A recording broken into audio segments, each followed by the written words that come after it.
Bonjour, bien chers amis, c'est une joie de vous retrouver. Aujourd'hui, nous recevons Madame Évelyne Couture qui travaille à la Maison Hélène Lacroix depuis 2009.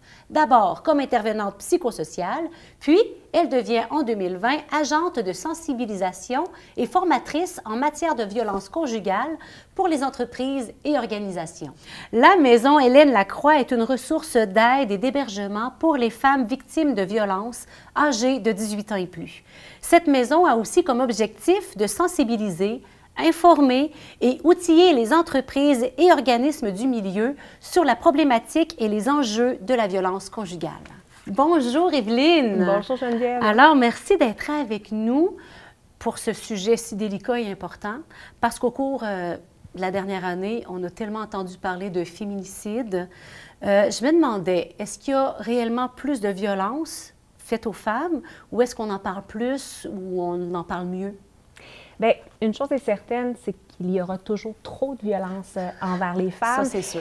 C'est sûr qu'au niveau social, au niveau politique, il y a un désir d'informer, il y a un désir de faire changer les choses, ce qui fait en sorte qu'on en parle davantage, qui fait en sorte qu'il y a des mesures qui sont mises en place pour mieux accompagner les victimes, pour rendre les services plus accessibles. Prochainement, on va célébrer le 8 mars, qui est la journée internationale du droit des femmes.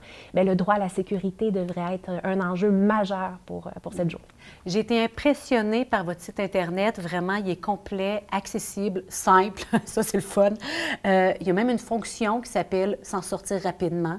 J'ai aussi vu qu'il y a différentes sortes de violences. Hein, vous en pointez 10 différentes.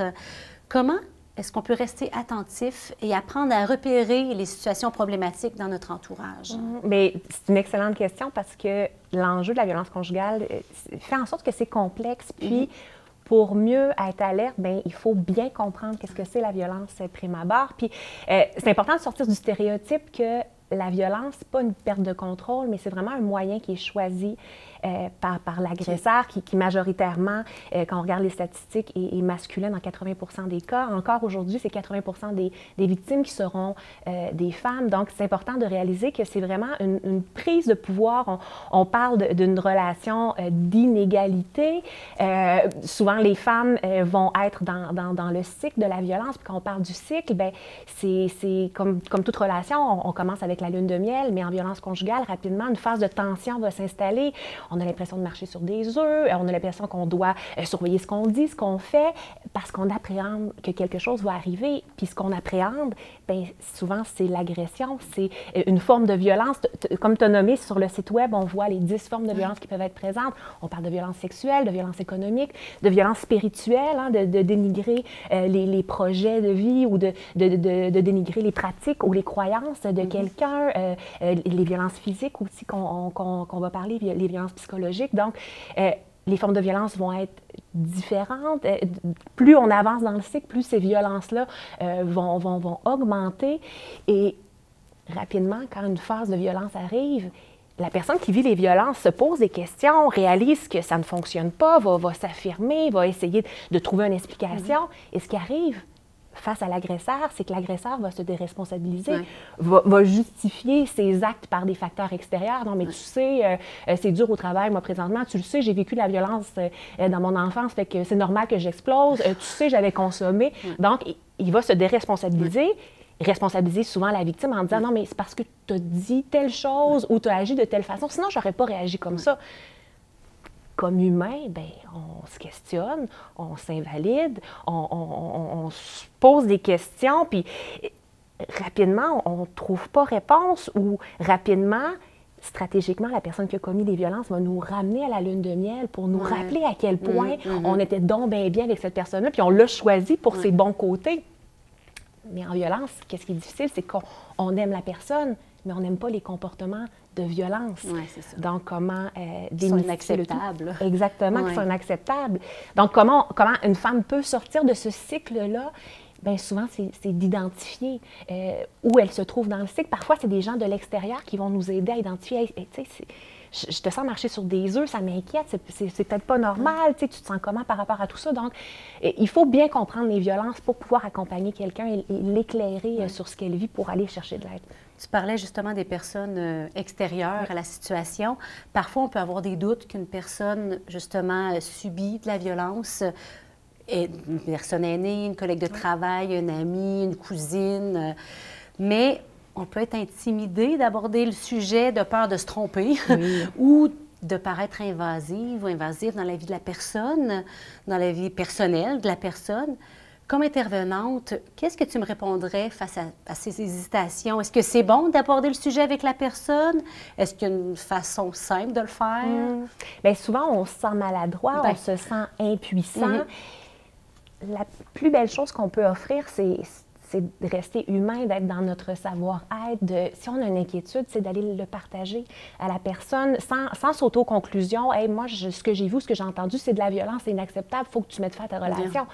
Mais c'est plutôt d'être à l'écoute, de respecter le rythme de la personne, puis de lui nommer nos observations. Hey, j'ai vu que tu avais des douleurs physiques, des blessures.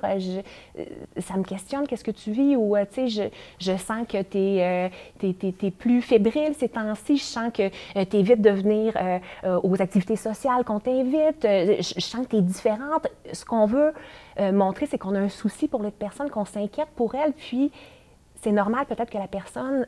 de façon très réactive, va dire « Non, non, tout va bien, tout est correct, je ne sais pas de quoi tu parles ». Prenez-le pas personnel. C'est normal. Imaginez-vous être à sa place. La personne est dans la peur, elle a peur des conséquences. Il y a des enjeux aussi dans la relation qu'on ne connaît pas.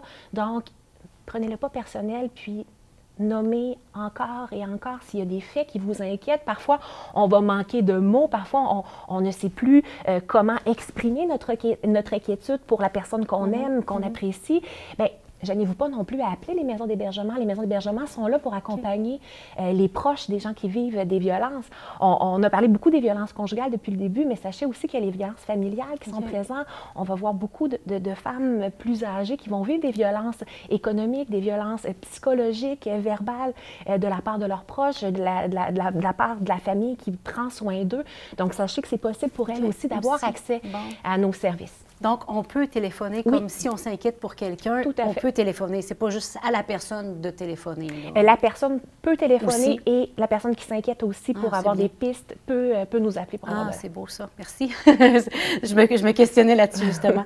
Puis, quelle est la meilleure porte d'entrée pour connaître les ressources qui sont offertes aux femmes? Oui, bien, pour avoir accès aux services, la porte d'entrée pour avoir accès aux services, c'est vraiment SOS Violence Conjugale. SOS Violence Conjugale connaît les ressources dans toute la province. Donc, pour quelqu'un ou pour un proche qui téléphone, c'est facile de savoir, bon, bien, dans notre région, c'est quoi les services qui sont accessibles. Aussi, sur le site Internet, il y a différents outils, il y a de l'information pour mieux comprendre, mieux connaître, mieux accompagner aussi.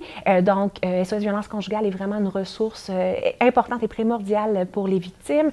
Aussi, de notre côté, la Maison Hélène Lacroix, sur notre site web, il y a différentes informations. Souvent, on réalise qu'il y a des obstacles à aller chercher de l'aide. Donc, il y a différentes questions que les femmes se posent avant de demander de l'aide qui sont présentes sur le site web.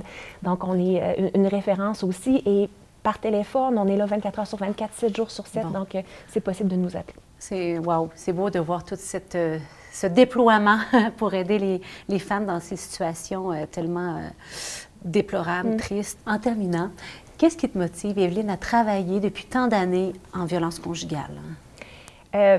Pour ma part, de savoir qu'à chaque année, plusieurs femmes vont retrouver l'accès à la sécurité, l'accès à leur liberté, l'accès à leur dignité, de retrouver un sens à leur vie, de retrouver le bonheur. Pour moi, c'est ce qui fait du sens à mon travail. Tellement, tellement.